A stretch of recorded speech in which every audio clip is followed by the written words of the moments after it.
दोस्तों, केंद्र में सरकार का गठन हो चुका है एनडीए 3 का। मंत्रिमंडल का भी विस्तार हो चुका है, डिपार्टमेंट्स बन चुके हैं। अब आगे क्या?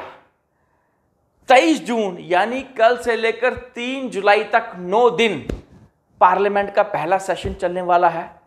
और ये जो पहला सेशन है ये मोदी सरकार पर, एनडीए 3 पर और खासकर मोदी जी पर ये कुछ ठीक बीतने वाला नहीं है। क्यों?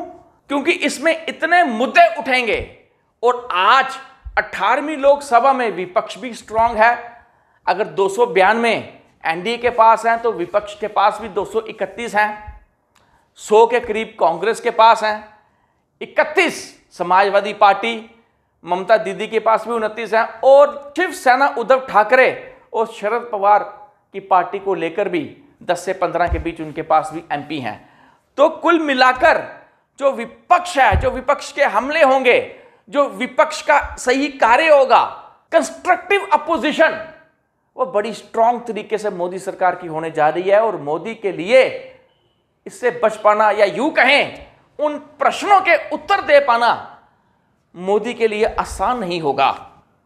यहां पार्लियामेंट्री अफेयर्स मिनिस्टर खड़गे जी से मिलते हैं और उनसे आश्वासन लेते हैं कि ये जो 9 दिन है जो मोदी सरकार पर बहुत भारी होने वाले हैं, उन्होंने आश्वासन लिया कि ये बिल्कुल कंस्ट्रक्टिव तरीके से, बिल्कुल सक्सेसफुल तरीके से ये चलाया जाए।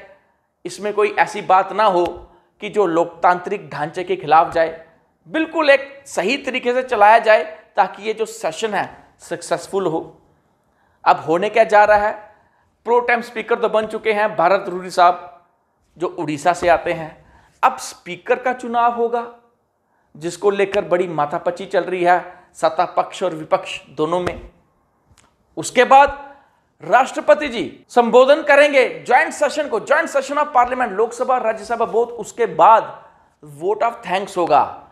अब मोदी सरकार के पास कितने नंबर हैं सबसे पहले स्पीकर के चुनाव में पता लग जाएगा, क्योंकि अंदर से ये खबरें आ रही हैं कि खुद बीजेपी के कई लोग, एनडीए के कई लोग इंडिया गठबंधन के साथ टच में हैं। उसके बाद जब वोट ऑफ थैंक्स भी अगर फेल होता है तो सरकार गिर जाएगी। मोदी जी ये नंबर कहां से जुटाएंगे? क्योंकि जो अंदर से खबरें आ रही हैं वो मोदी जी और शाह जी के लिए रातों की नींद उड़ाने जैसी हैं। अब दोस्तों, वो कैसे मुद्दे होंगे जो मोदी सरकार को डायरेक्ट हिट करने जा रहे हैं? वो कौन से मुद्दे हैं? पहला, जो पटना हाई कोर्ट ने बिहार में रिजर्वेशन को खत्म किया, क्योंकि नीतीश कुमार एनडीए के सहयोगी हैं और जातिगत जनगणना के बाद उन्होंने रिजर्वेशन को लागू किया था। अब वो डिमांड कर रहे हैं स्पेशल पैकेज की, तो वो डिमांड पहले से ही कर रहे हैं, लेकिन रिजर्वेशन की वो बीजेपी की तरफ देख रहे हैं। अगर बीजेपी पटना हाई कोर्ट के डिसीजन के साथ खड़ी होती है तब फंसती है, खिलाफ जाती है तब फंसती है। क्योंकि अगर वो नीतीश कुमार की बात मानती है तो सारा क्रेडिट नीतीश कुमार ले जाएगा और साथ में इंडिया गठबंधन भी ले जाएगा। क्योंकि लोकसभा चुनाव में कैंपेनिंग के दौरान इंडिया गठबंधन के सभी लीडर्स यही कह रहे थे कि ये रिजर्वेशन मिलनी चाहिए। तो बीजेपी चौतरफा घिरी हुई है। दूसरा, अग्निवीर योजना को लेकर जिसका पूरे देश में विरोध हो रहा है, और खासकर राजस्थान, उत्तर प्रदेश और बिहार, जहां से मैक्सिमम आर्मी में रिक्रूटमेंट इन 3 राज्यों से होता है। अब यह बात चल रही है कि अग्निवीर का फॉर्मेट बदला जाएगा, ईएस बढ़ाए जाएंगे, लेकिन कुल मिलाकर सरकार को यह समझना पड़ेगा और मानना पड़ेगा कि अग्निवीर योजना बहुत बड़ा फेलियर थी। अगर यह सही थी फिर चेंजेस क्यों ला रहे हैं? तो सरकार को इस पर भी जवाब देना सरकार के लिए आसान नहीं होगा। तीसरा, जो जम्मू कश्मीर में लगातार आतंकवादी हमले हो रहे हैं, इस पे सरकार के पास क्या जवाब है? क्योंकि मोदी जी ने जब नोटबंदी लगाई थी तो उन्होंने कहा था अब आतंकवादी हमले नहीं होंगे। 370 के बाद तो बिल्कुल नहीं होंगे, 35 से गया, अब तो सोचने का भी सवाल नहीं। अब जब ये हमले हो रहे हैं तो सरकार के पास क्या जवाब है? हमारे जवानों की इस तरह शहादतें कब तक होती रहेंगी?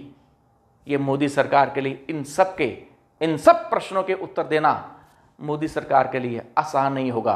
और हाल ही में नीट पेपर स्कैम, जिस स्कैम से हमारे देश के लाखों करोड़ों नौजवानों का जो करियर है वो दांव में लग गया, या यूं कहें करियर खराब कर दिया इस मोदी लेड बीजेपी की हुकूमत ने। क्योंकि जो कंपनीज, जो एजेंसीज ये करवा रही हैं पेपर्स, वो ज़्यादातर गुजरात से हैं। और गुजरात में पेपर लीक का एक बहुत बड़ा इतिहास रहा है, खासकर तब से जब से मोदी जी वहाँ के मुख्यमंत्री बने हैं। मैं ये नहीं कहता कि गुजरात के सभी लोग खराब हैं, लेकिन जो हिस्ट्री रही है इसको भी तो नकारा नहीं जा सकता।